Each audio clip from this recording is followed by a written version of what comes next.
So today we're trying to increase our understanding on how electric cars work. So, how electric cars work.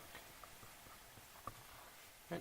So electric cars are basically same thing as a regular car, same purpose, but instead these cars are powered using small little battery packs. Now these battery packs are lithium batteries. Right? So these lithium ion batteries, right, are usually in the back of the car, in the back here, that power the motors up front, which end up making the wheels turn. And now these batteries have little components within them, and then these are called modules. And then these little modules actually help make the wheels turn with the motors. The motor kind of looks like this in a way. It's a little cylinder. And these are connected to each of the wheel columns, right? On each of the different wheel columns. And these wheels are turned using the electrons that flow out of the system within the lithium ion batteries that are in the back, and basically make the wheels turn. Now, these electric cars are very impactful because they create a lot less pollution. The pollution created by these cars is extremely low, less than 1%, if any, at all. There's actually almost none. The only pollution that is created by these cars is when they are being produced in the plants, and that's the only pollution that is caused, and they're definitely better and environmentally friendly alternative to the gasoline-powered cars. Now our first question is, how do the motors work? Now, how do the motors work? Well, in an electric car, electric motors are typically placed in the wheel housings, located here and here, on either side, so 4 in total, the wheel housings. They typically are in a little bit of a cylinder shape, kind of like this, connected to the wheel axle columns. And an electric motor controller takes the power from the batteries that are located near the back. Usually, most electric cars have their battery packs located in the back under the seats here, to the front, so in like a system that goes this way, right, that goes forward. And the electric motor delivers these electrons that are from these batteries, right? They're delivered to the motors, who then turn the wheels. Now, an electric motor has power, right?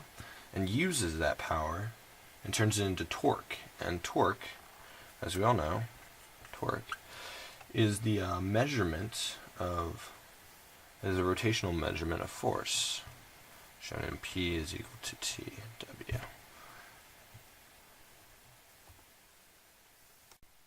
Alright, so our next question is to understand how the batteries within these cars work.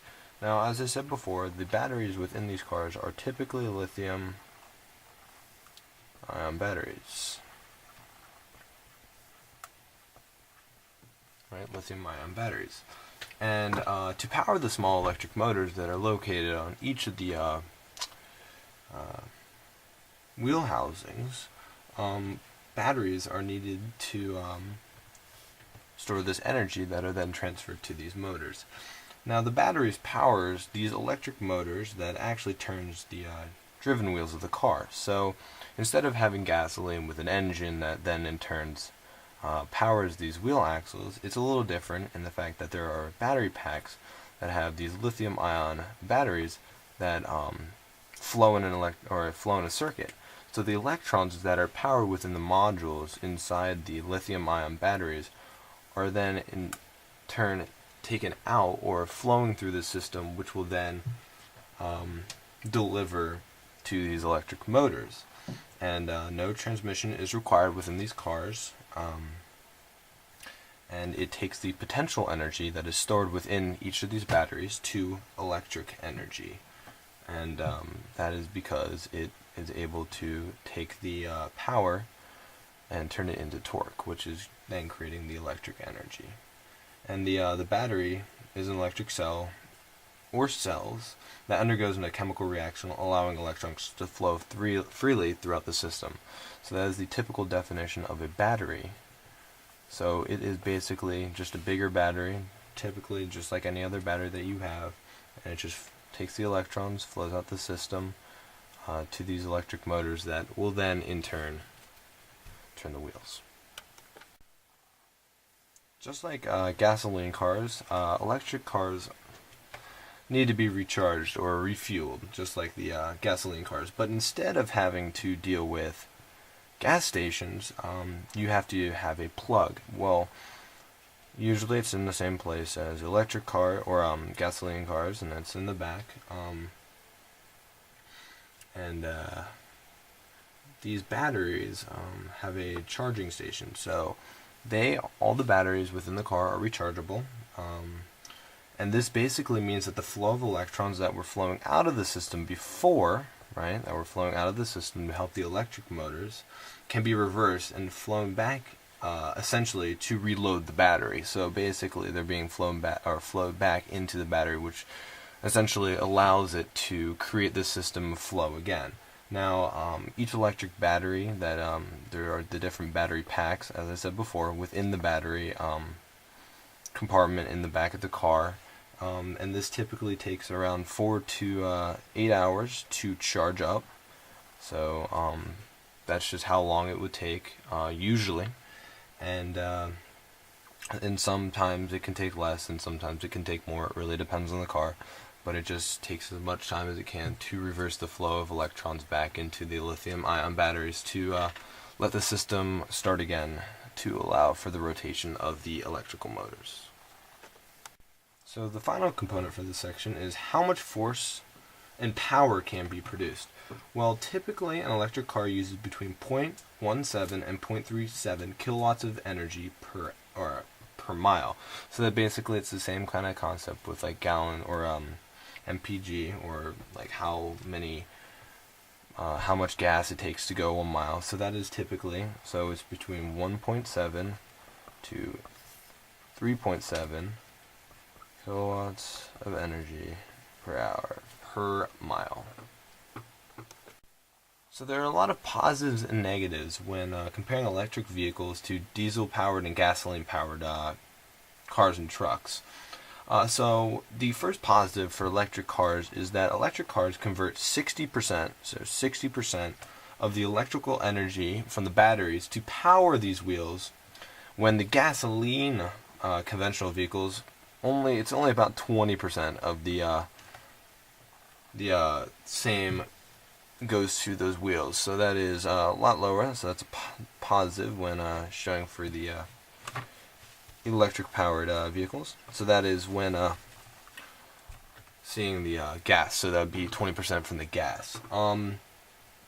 Another really big positive is electric vehicles emit no tailpipe pollutants. The only pollutants come from when they are manufactured in the factories. The electric motors are much quieter, smoother, and have stronger, more positive acceleration when compared to gasoline and diesel-powered vehicles. So typical gasoline cars range between 25 to 35, so 25 to 35 miles an hour, or miles per gallon. I'm just going with typical on the road today on any kind of car. While the negative side for electric cars is they have ranges. So ranges are how long they can last while being powered by their batteries. So it's typically most average priced electric cars out there go between 60 and 120 miles before they run out of charge, and this is at full charge. So 60 to 120. Some The more expensive cars can go to 200 to 300, typically where gasoline powered cars or gasoline conventional cars are. So that would be more of a minus, I would think, because 60 to 120 miles is not very long range, and if you're going on a long road trip, it's hard to find areas where you can actually power your car. And on top of that, it's a lot different because you have to charge these batteries within the car. So these batteries aren't like gasoline where you pump in gas and you can go and it takes 5 to 10 minutes. Charging actually takes between 4 to 8 hours. Yes, hours. And this is a really big negative, especially with being on the road for a long time. If this is a more short-range vehicle, it's not really a factor, but if you're on a long road trip, a gasoline car would be much better because it's easier to recharge, if you know what I mean. And then the next part, so it's talking about how the fuels are generated, so that gasoline and diesel are produced from a substance called crude oil. Crude oil is a big factor, and and electricity is created from these batteries.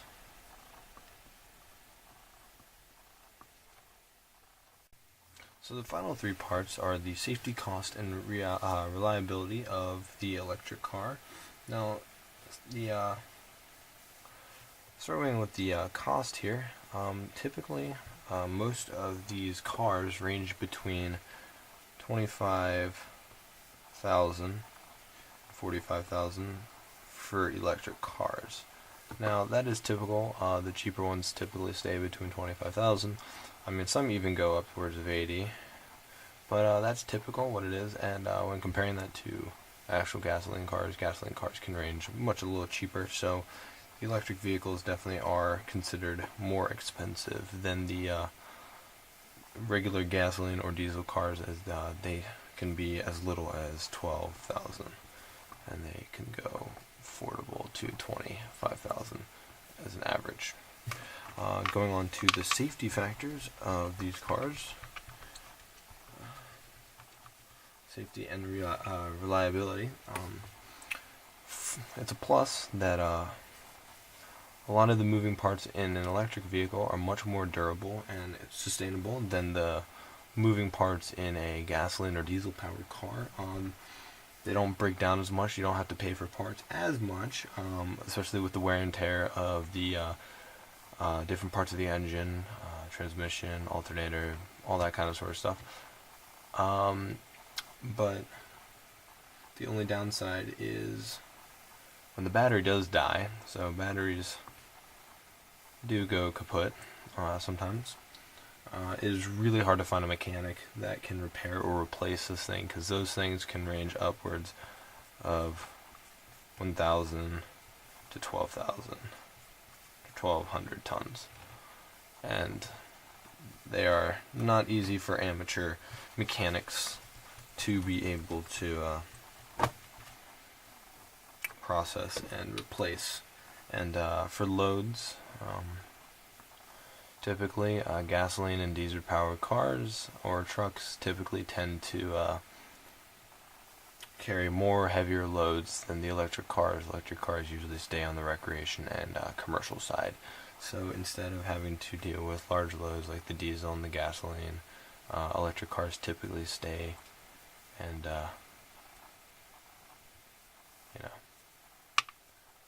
with what they're done.